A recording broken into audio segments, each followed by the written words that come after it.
I think this is a sign of things to come. Um, None of the major platforms want to be known as kind of the home of extremism, right? And it's kind of like anybody who maintains a public space, right? If you were Walmart, you wouldn't want it to be known as kind of the dirty store, or if you're like any kind of brick and mortar, you don't want to be known as the place where it's dangerous to go in. um, so it's a tough thing. Twitter lost 6% of their valuation the day after they stopped President Trump from tweeting. A lot of conservatives are very mad about it, but Twitter's making a calculation that says, look, we can't be the place where people come to be angry, right? That's not a nice place and not good for our long-term health.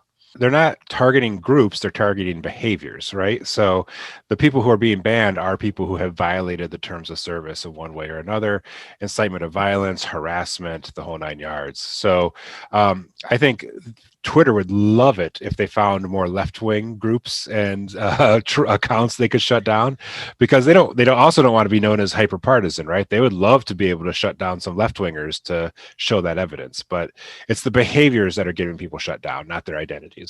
I had a person get very angry at me because, like, my expertise recently is in extremist groups online.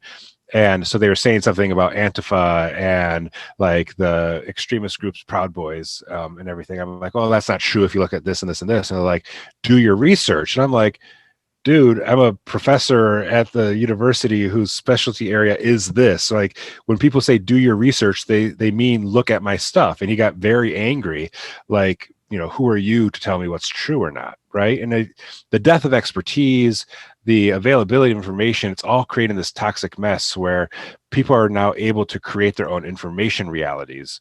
And the job of the next 5 to 10 years is going to be to figure out, how do we step back from that?